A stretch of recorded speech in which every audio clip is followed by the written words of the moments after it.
Hello दोस्तों, कहानी bye मानव में आपका एक बार फिर से स्वागत है। कलयुग के अंत के विषय में हमारे प्राचीन पुराणों में पहले ही भविष्यवाणी की हुई है। कलयुग का प्रभाव कैसा होगा, कलयुग में मनुष्य का व्यवहार कैसा होगा, कलयुग की स्त्रियां कैसी होंगी, कलयुग में मनुष्य का आकार और आयु कितनी होगी, कलयुग में पाप और पुण्य की परिभाषा क्या होगी, कलयुग में मुक्ति पाने के कौन से मार्ग होंगे तथा कलयुग का अंत कैसे होगा। इन सब के विषय में हमारे पुराणों में पहले से ही भविष्यवाणी की गई है। भगवान श्री कृष्ण ने कलयुग की भयावहता का वर्णन गरुड़ जी के सामने किया है, जिसके बारे में प्राचीन गरुड़ पुराण में बताया गया है। तो चलिए जान लेते हैं कलयुग के बारे में की गई प्राचीन भविष्यवाणियां। कलयुग का अंत धर्म की विफलता, अनुशासन की कमी, मनुष्य में बढ़ती दुर्भावना, धन की लालसा, अत्यधिक काम का प्रभाव, भ्रष्टाचार से बढ़ता व्यापार, गुरुजनों तथा पूज्य लोगों की नींद, स्त्रियों में व्यभिचार और अनाचार आदि गुणों की वृद्धि, लोगों में आध्यात्मिकता की कमी आदि प्रकार के लक्षणों से कलयुग की पहचान होती है। भगवान श्री कृष्ण ने कहा था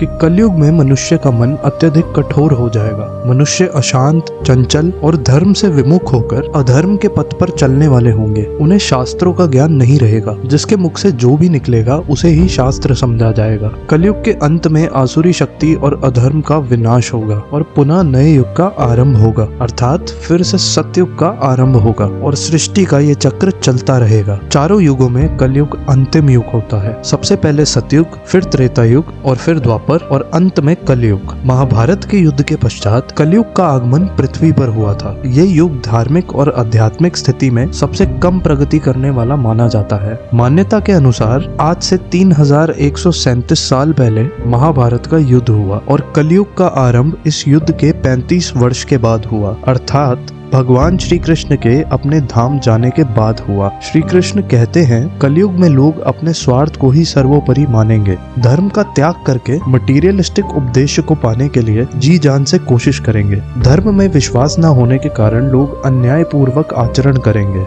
यदि हम आज के समय में ही देखें तो पाप कितना बढ़ चुका है। मानो ऐसा लगता है कि कलयुग का अंत अब निकट आ चुका है, लेकिन कुछ विद्वानों के अनुसार ये तो बस अभी शुरुआत है। आगे कलयुग और भी भयानक रूप लेने वाला है। कलयुग के उस भयानक रूप को देखने की क्षमता आज के मनुष्यों में नहीं है। जब कलयुग का अंत समय निकट आएगा तो ऐसी ऐसी भयानक चीजें दिखाई पड़ेंगी जो आज का मनुष्य सोच भी नहीं सकता। मनुष्य का रूप इतना विकृत और भयानक हो जाएगा कि वह मनुष्य कम पिशाच ज्यादा दिखाई देगा। तो आइए जान लेते हैं गरुड़ पुराण में कलयुग के अंत के विषय में क्या लिखा है। गरुड़ पुराण के अनुसार एक बार गरुड़ जी ने भगवान श्री कृष्ण से पूछा, हे प्रभु, चारों युगों में कलयुग को ही सबसे भयावह और दुखकारक माना गया है। इस कलयुग का अंत कैसे होगा और कलयुग का अंत समय निकट आने पर कौन से संकेत दिखाई देंगे। तब भगवान कृष्ण ने गरुड़ जी को कलयुग के अंत समय में दिखने वाले भयानक दृश्यों के बारे में बताया है। जब पृथ्वी पर चारों तरफ ऐसे संकेत दिखाई दें तो मनुष्य को समझ जाना चाहिए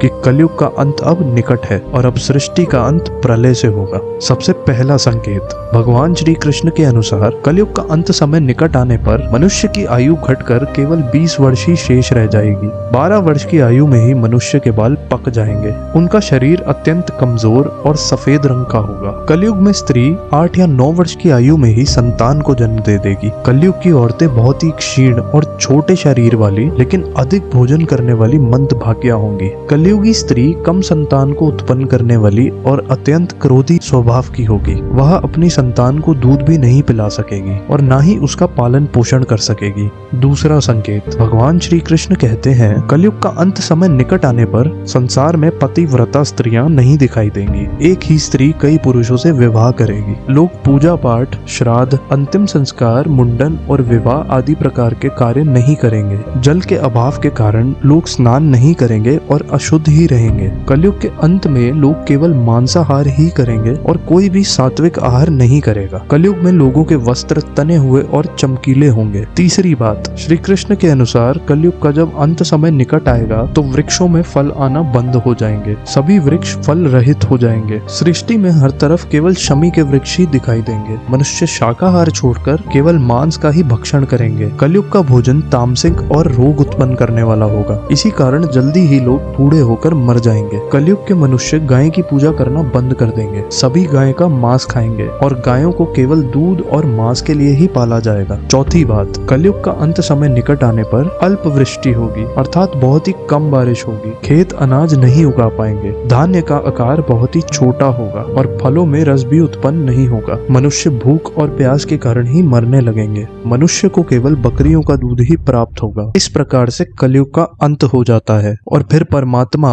अपनी इच्छा मात्र से सृष्टि में जीव की उत्पत्ति करते हैं। तो दोस्तों, इस प्रकार से गरुड़ पुराण में कलयुग के अंत का वर्णन किया गया है। अगर आपको ये वीडियो अच्छा लगा हो तो इसे लाइक करें और अपने दोस्तों के साथ शेयर करें। जय हिंद।